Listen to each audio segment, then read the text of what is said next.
Good morning, everybody. Happy Monday. We have an amazing show for everybody today. What do we have, Krystal? Indeed, we do. We got great friend of the show, Zed Jelani, on. He's going to break down the latest doings at the Times. The reporters are actually pushing management to censor them more, which is a pretty interesting, unique move there. So he's going to break all that down. Absolutely, always. Sarcasm there, by the way. Also, we're going to have Ryan Girdusky on. He's a right-wing populist. He's going to talk about where Trump has gone wrong in his reelect, what he could do possibly to get back on track.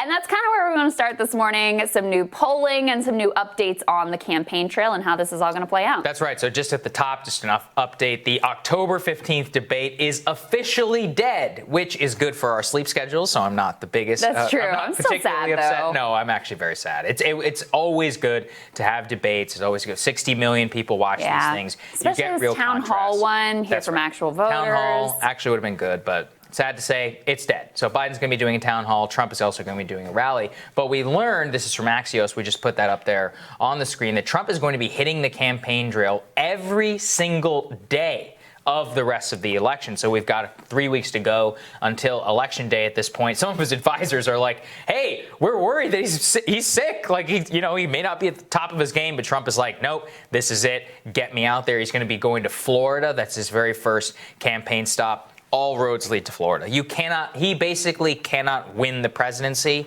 if he does not win Florida. However, the problem is, and I know, look, we should focus more on state-by-state polls, but the national ones are important just to get a general barometer of the public. And those things do translate, of course, in the state-by-state level. And we're generally seeing big problems for the president with one glimmer of where he could have gone and done better, and possibly could pull it out. I'll talk that on my radar. The ABC News put out some new polling. Let's put that up there on the screen. It shows that when registered voters who trust more to handle coronavirus, you can see that Biden, Krystal, beats Trump there by 17 points. And I just think that's the ball game right there. I think that's the whole ball game. I mean, and the polling, that the top line polling is not that different from that. It has Biden up by 12 points now in this ABC News Washington Post poll. When the CNN poll, national poll, came out and showed Biden up 16, we're like, holy cow. That seems like an intense outlier, and it still is an outlier.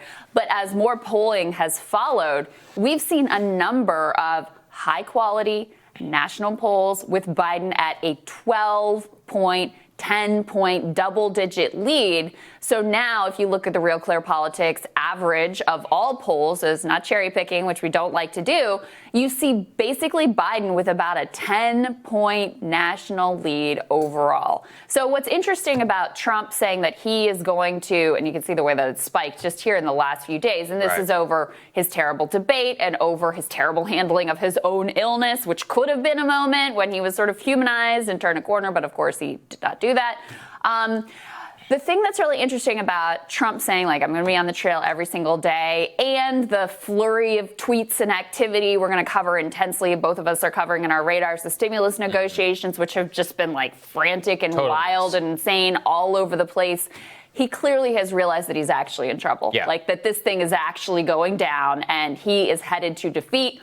It's not fake news. It's not fake polls. He's looking at data that is telling him he is in big trouble right now, and that's why you see this intense flurry of activity between now and Election Day. They're just trying to make anything happen. That's basically exactly what happened last time around. Look, October 7th, that was the day of Access Hollywood, WikiLeaks, all that stuff came out. Trump sprinted out. He was throwing everything at the wall, and it ended up working. So this time around, he's basically trying to mimic that strategy. And if we go and we look at these Real Clear Politics polls, there are a lot of different disparate things that we can tug on. At the same time, right now, Joe Biden is up in the Real Clear Politics polling average by 9.8 points. This is unheard of, right? I mean, it literally is unheard of. And just to give you an example, let's throw the CNN tear sheet up there, which shows that Joe Biden, this is a CNN analysis, has the highest lead of a challenger since 1936. 1936. Okay, so that just gives you an idea of what we're talking about. Now, look, I mean, we should be cautious. 1948 election, Truman, Dewey, all that stuff. It has happened before. What I'm saying, and I'm looking poll by poll by poll, I think Trump has an okay chance of winning Florida, but you have to see that so many things are stacked against him. When you see like Georgia tied, when you see he's down in Arizona, by statistic, like by decent points. You know, we're talking about 4 or 5 point average in the state of Arizona on average in terms of how much he's down. And North Carolina is tied. So when things are tied, what happened in 2016 is that Trump outperformed his polls by 2 points. Well, you have to then factor in the realm of reality, which is that Biden could outperform his polls by 2 points. And if that happens, and I've looked at the 270 to win maps, and we're talking 372 electoral votes, it could go the other way. But let's say Trump underperforms or overperforms by 2 points, he still doesn't have a lot of room to make up there in Pennsylvania and in Arizona and in so many different states. So he needs to change the game dramatically. If the polls are off this time by as much as they were off last time, Trump will still lose in like a landslide. I mean, that's where he is right now. That is how far down he is. And essentially what's happened and why this thing has kind of broken open in the last couple of weeks, and yeah, sure, trends could reverse. You never know. But I think I'm less optimistic than you that he has a shot to get back in the race. But sure, I mean, anything's theoretically possible. But what has essentially happened is last time around in 2016, those last undecideds, they all broke for Trump. By like 2 out of every 3 went to Trump. And that was what gave him that little bit of an edge to be able to pull off the Electoral College victory in spite of losing the popular vote. This time, the undecideds, there were already not that many. They have been overwhelmingly breaking for Joe Biden. People who voted third party last time, overwhelmingly breaking for Biden. People who did not vote last time, overwhelmingly breaking for Biden. So there was this line in that Harry Enton piece about how Biden has the largest lead of any challenger since 1936 that said, listen, even if every single remaining undecided or third-party voter broke for Trump right now, he would still lose by 5 or 6 points. Wow. I mean, that to me says everything right now. No, and that's the thing. I just want to make sure I'm trying to look at it. And actually, Harry Enton even said this. Let's throw that up there on the screen. He's like, look, please don't round 10 to 15% to 0. The chance of winning is roughly equal to what Biden's chance was of getting a plurality of delegates just after he lost the first few contests in the Dem primary season. So, obviously, Joe Biden did pull that out. I'm still kind of mystified as to how exactly that happened. But Trump does not have Barack Obama putting his hands on the scales for him. Actually, honestly, it'd be a blessing if Obama came into the race. Maybe it at least remind people of what 2012 and 2016 were like.